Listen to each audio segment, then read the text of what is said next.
Ora, a vida do homem é indubitavelmente tudo isso e muitas outras coisas ainda. E apenas tomando em conta essas múltiplas expressões da vida é possível alcançar a determinação de sua verdadeira natureza e, por conseguinte, a elaboração de antropologia filosófica que passa pela porta da vida. Todavia, a vida não é um fenômeno peculiar ao homem, mas um fenômeno que se manifesta em muitíssimas outras coisas. E aquilo que nós queremos conhecer antes de tudo é a natureza da vida entendida como propriedade comum a todos os seres animados e não como qualidade própria do homem.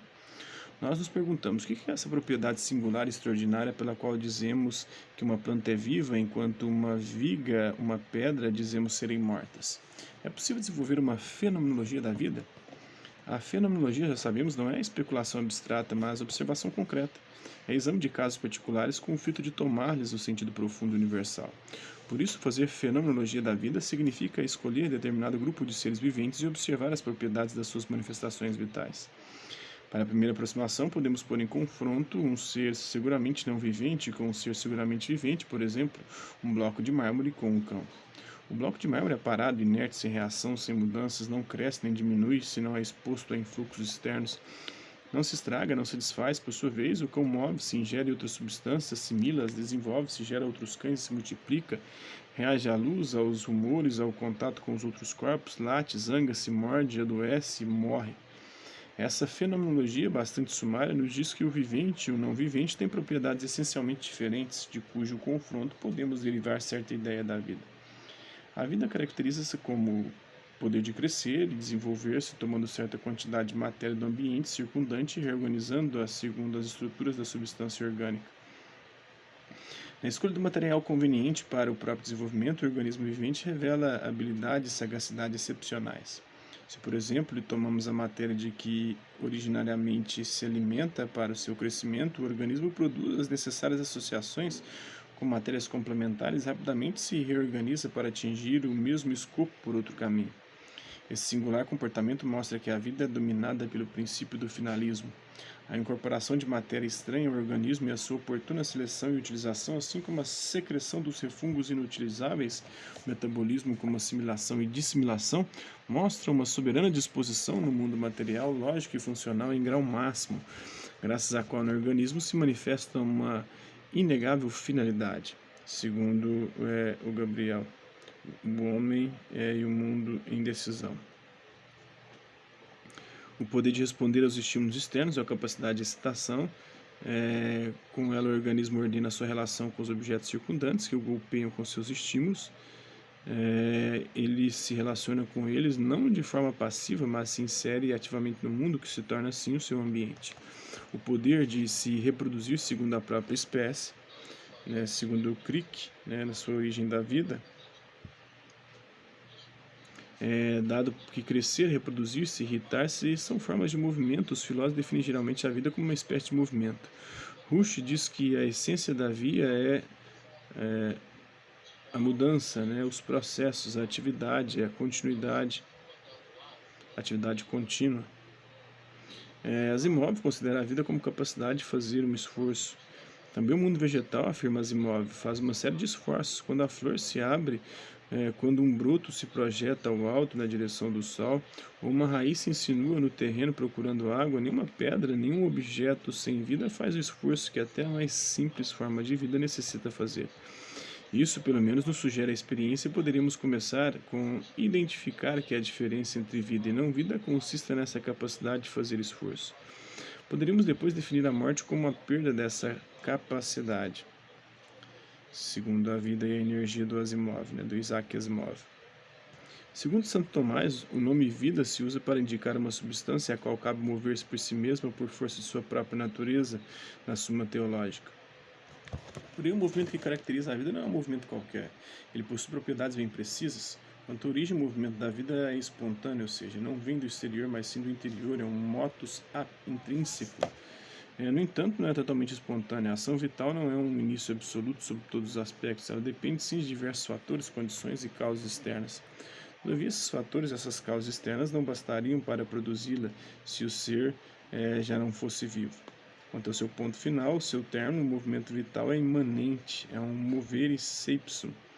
Isso é entendido por oposição à ação transitiva que passa de um paciente diferente do agente.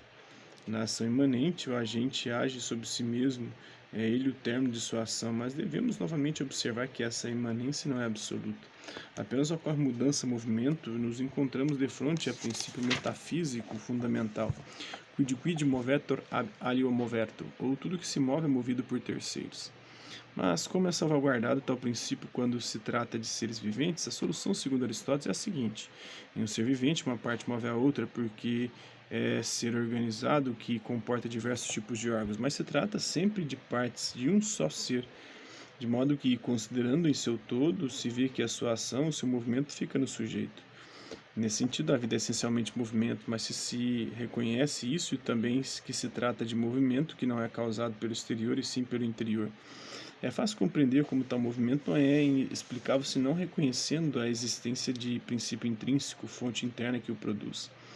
A esse princípio interior das manifestações vitais dos tempos mais remotos, os filósofos e o homem da rua deram o nome de alma.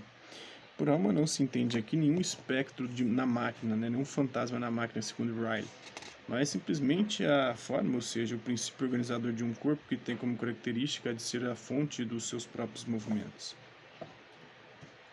A esse propósito, recolhendo os resultados de tradição plurimilenar, Santo Tomás de Aquino escreveu: são viventes aqueles entes que se movem por si mesmos, seja o termo moto tomado no sentido próprio, ato de coisa imperfeita, isto é, de coisa que se encontra em potência, seja em sentido mais amplo, enquanto ato de coisa perfeita, nesse sentido também o entender e o sentir são chamados moto, como afirma Aristóteles. E assim chamaremos viventes todos os seres que se determinam iguais ao movimento ou a qualquer outra operação, aqueles entes, por sua vez, que por sua natureza não podem determinar-se iguais ao movimento ou à operação, não podem dizer-se viventes a não ser por certa analogia. O princípio da vida nos animais é a alma, de fato, chamamos animados os entes viventes e inanimados os privados de vida. Porém, a alma não é princípio qualquer de operação vital. De outro modo, precisar-se-ia dizer que o olho, com relação à vista, é a alma, como também os outros órgãos. Mas por alma costumamos entender o princípio primeiro da vida. Agora, um corpo pode certamente ser, de qualquer maneira, um princípio vital. Assim, por exemplo, o coração, mas nunca o princípio supremo, ou o princípio primeiro. Se um corpo é princípio vital, não é nunca enquanto corpo, senão cada corpo seria. É princípio vital motivado por qualidade especial que possui devido a princípio que é chamado o seu ato. E então a alma é o princípio da vida. Ela não é a realidade corpórea, mas o ato de um corpo, segundo São Tomás de Aquino na Suma Teológica. Portanto, a alma é o princípio primeiro do movimento vital, dado, porém, que ocorrem movimentos vitais profundamente diferentes nas plantas, nos animais e nos homens. Parece correto distinguir três principais tipos de alma: sensitiva, vegetativa e intelectiva, como fizeram a maioria dos filósofos. Dessa divisão encontramos claro testemunho de Santo Tomás, né? Ele diz que a razão da divisão em três almas está no fato de que as almas se distinguem segundo um modo diferente com a qual as operações vitais ultrapassam as operações das coisas corpóreas. Os corpos, de fato, são inferiores à alma e servem-na como matéria ou como instrumentos.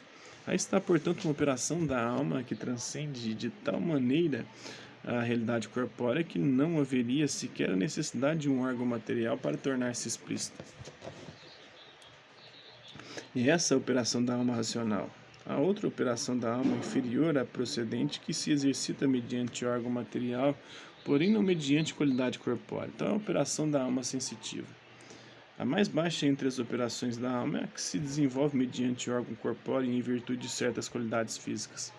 Também essa ultrapassa a operação da realidade material porque os movimentos dos corpos são originados por movimento externo, enquanto as operações em palavras são originárias de movimento interno. Aspecto comum esse a todas as operações da alma, porque todo ente animado de qualquer maneira move a si mesmo. Assim se apresenta a operação da alma vegetativa, né? Segundo São Tomás de Aquino na sua obra De Anima, sobre a alma, né? 2.4. A origem da vida, também no que concerne a origem da vida, manteremos a nossa distinção entre discurso científico e discurso filosófico. Só que neste caso, preferimos inverter a ordem do estudo e começamos com o filosófico ao invés do científico. Sob o aspecto filosófico, o problema da origem da vida não apresenta dificuldades singulares. Concordamos que a vida tem como seu último princípio a alma.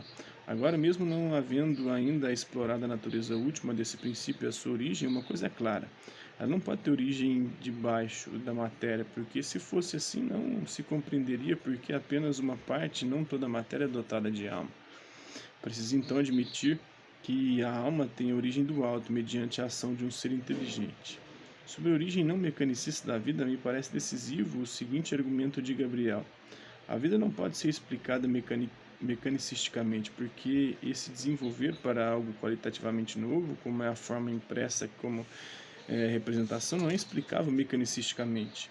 A causalidade mecânica não obtém outro efeito que não seja um reagrupamento de elementos que ficam sempre os mesmos, também na mutação exterior espacial.